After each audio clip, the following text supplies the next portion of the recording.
face à ces mutations, je ne pense pas qu'on puisse se satisfaire d'un monde où la seule solution, la seule réponse serait le repli sur soi. Et oui, je pense que les MJC, elles ont un rôle à jouer dans ce monde-là. Je crois que les MJC, elles sont plutôt des passerelles d'humanité, elles sont plutôt des espaces de citoyenneté, au fond, où on a encore une liberté, une capacité d'exprimer des différences. Effectivement, on peut dire que les MJC ne sont pas que des lieux d'activité, mais bien des lieux de débat sur des thèmes comme celui de la haine, des débats sociétaux qui sont importants.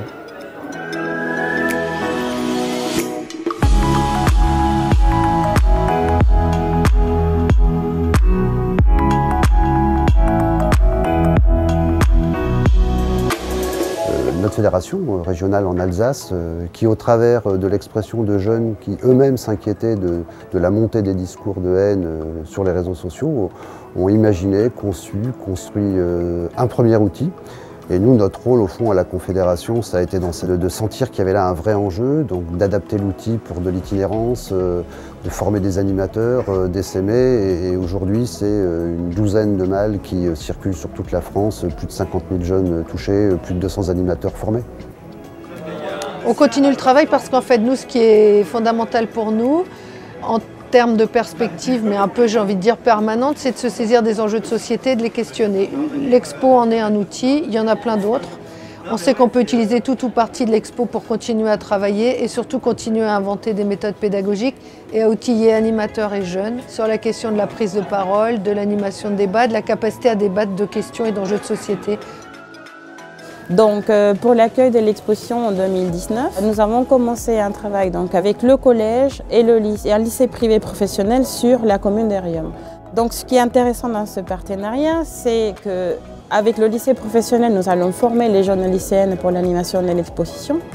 C'est ces jeunes lycéennes qui vont accueillir ensuite les classes, les collégiens. Donc, c'est tout un travail effectivement très pédagogique et très partenarial parce qu'en effet, il faut se mettre autour d'une table et pouvoir déléguer aussi cette responsabilité et laisser la place aux jeunes pour s'approprier l'exposition, pour l'animer. L'ensemble des animateurs des MJC se sont emparés de l'outil. On en fait souvent un levier de partenariat fort, c'est-à-dire que cet enjeu autour de la haine est partagé par d'autres en fait, qui eux-mêmes manquent d'outils. Ça a été vraiment l'occasion de développer des actions avec l'éducation nationale, d'entrer dans les collèges, dans les lycées, mais aussi avec d'autres partenaires associatifs, des maisons pour tous, des centres sociaux, parfois des missions locales, médiathèques, enfin, en tout cas, pour nous, important parce que l'outil, pour nous, il doit répondre à un enjeu. Ce n'est pas un outil des MJC pour les MJC, c'est un outil pour dire non à la haine, pour imaginer un monde meilleur. Donc on a intérêt à le porter plus collectivement.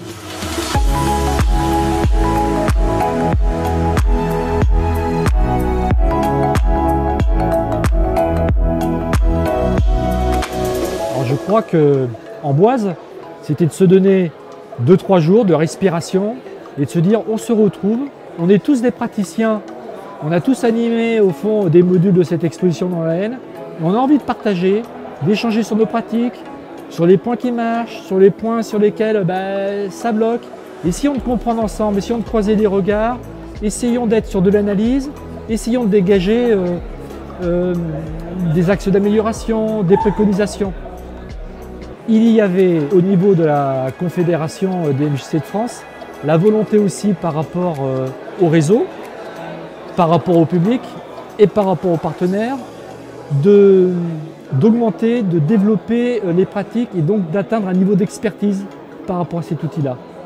Je pense qu'Amboise, c'était un des moyens de développer de l'expertise, d'où la démarche au fur et à mesure d'Amboise de vouloir capitaliser des expressions, des avis, des niveaux d'analyse autour de cet outil.